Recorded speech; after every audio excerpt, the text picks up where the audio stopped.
வானத்தில் விண்மீன் தோன்றினால் மீட்பர் பிறப்பார் என்று கூறுவார்கள். பார்க்கலாம் நாம் எல்லாரும் வானத்தில் அந்த விண்மீன் தோன்றுகிறதா என்று. நன்றாக பாருங்கள், வானத்தில் விண்மீன் தெரிகிறதா? ஐயோ, அதோ தெரிகிறது தெரிகிறது. நிச்சயம் மீட்பர் பிறந்துள்ளார்.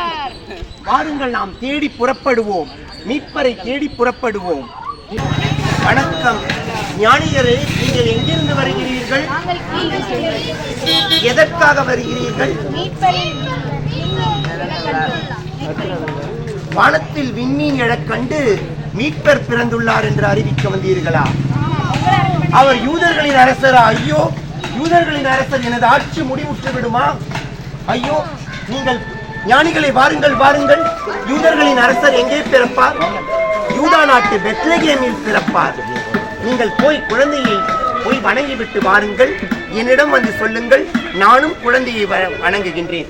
சென்று வாருங்கள் ஞானியரே, சென்று வாருங்கள். வால் நட்சத்திரம் வந்துவிட்டது. வாருங்கள், போய் அந்த வீட்டுக்குள் சென்று பார்க்கிறேன்.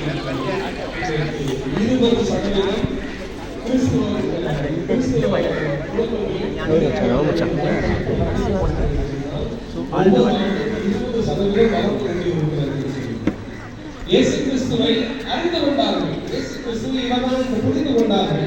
இயேசு கிறிஸ்துவால் நமக்கு மீட்பு என்பதை தெரிந்து கொண்டார்கள்.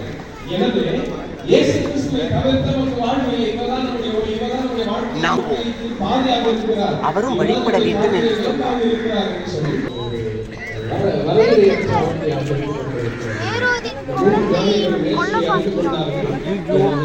ஏரோதிடம் செல்ல வேண்டாமா?